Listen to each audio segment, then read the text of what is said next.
In the 1960s, taking audiences to the Moon or Mars meant creating those worlds from scratch. There was no fixing it in post, only sheer willpower, light, and the drive to make the impossible feel real. That's why some of these films still look fantastic even in 2026, putting many of today's lazy blockbusters to shame. I've put links to every film on this list in the description, so you can see for yourself.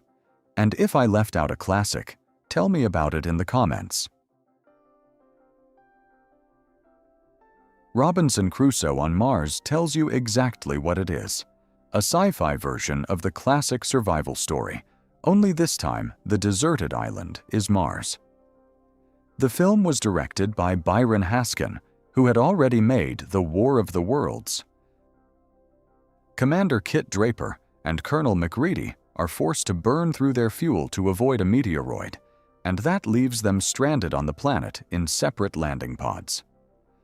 Draper soon finds himself alone with a monkey named Mona, and later crosses paths with an escaped slave he calls Friday. It's a B-movie, but it's much more visually striking than you might expect. Death Valley works beautifully as the Martian surface, and the rich use of color gives the movie a stronger identity than a lot of low-budget sci-fi from that era. It may not reinvent the adventure genre, but it is atmospheric and bizarrely fun, and carried with real conviction by Paul Manti, who spends much of the film holding the screen almost entirely on his own. Moving behind the Iron Curtain, we find the 1962 Soviet film Planet of Storms.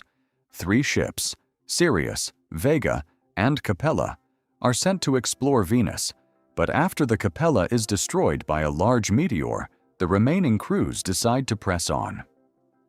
When the Vega touches down in a swamp and contact is lost, the Sirius crew mounts a daring rescue, discovering a tempestuous world of killer plants and dinosaurs. For decades, many Western viewers knew the film mainly through heavily reworked American versions.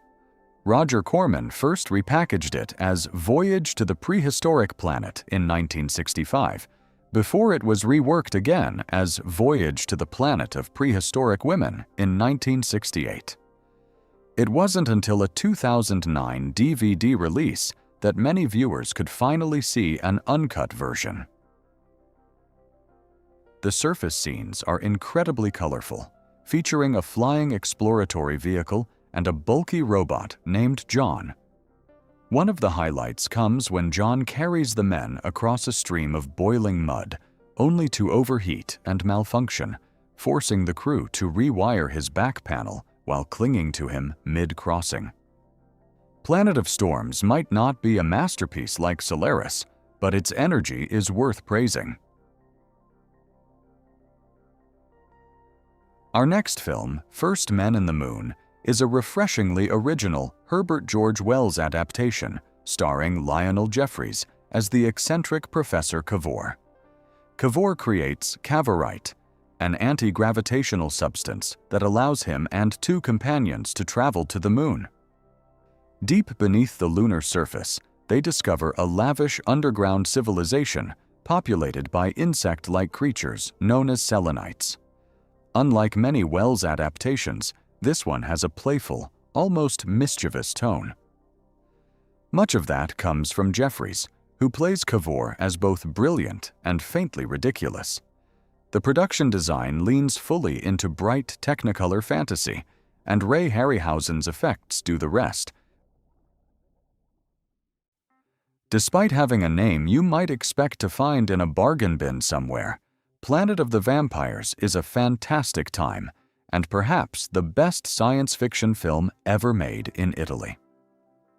Directed by the so-called master of Italian horror, Mario Bava, there is certainly no shortage of gore. He pulls few punches in what he shows, really pushing the boundaries of what was acceptable at the time. The story follows 2 ships that crash land on the deserted planet Aura, where the survivors must fight off the possessed corpses of those who did not survive. Simple and effective. What more do you want from a movie? Furthermore, it is absolutely gorgeous. Planet of the Vampires is shot beautifully, which adds real legitimacy to what could be viewed as just another trashy, low-rent horror flick. The scene where the survivors explore a derelict spaceship is particularly well made, remaining incredibly creepy and definitely influenced Alien.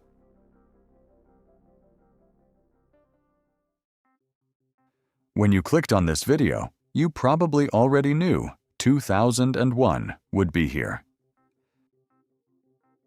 This is not just one of the great sci-fi films of the 1960s.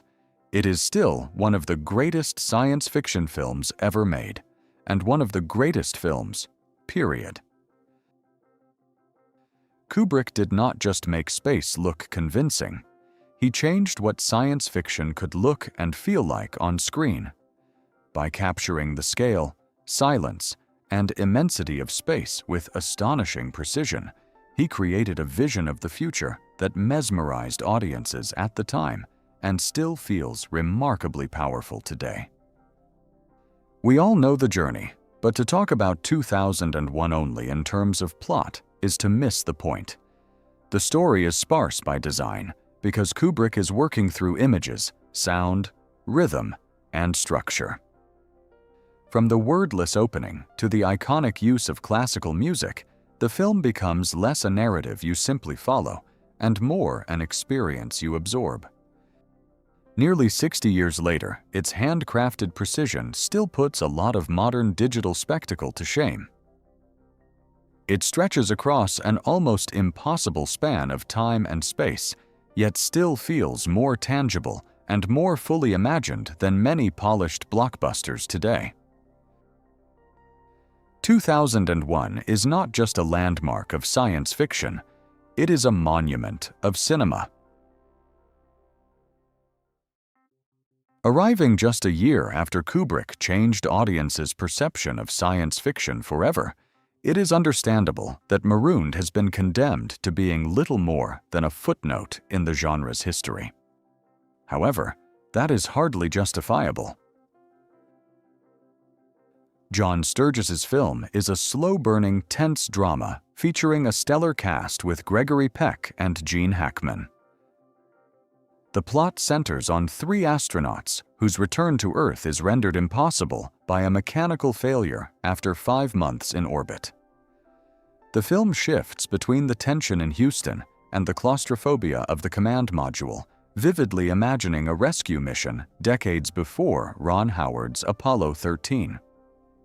By staying respectful to the source material, a novel by aeronautics expert Martin Kaidin, the film achieves a commendable level of realism. While the ambition of some scenes occasionally pushes the limits of 1960s visual effects, the film's Academy Award in that field proves its technical merit. Even Alfonso Cuarón admitted to watching Marooned over and over as a kid while publicizing Gravity. It is a deeply human drama that deserves much more credit than it gets.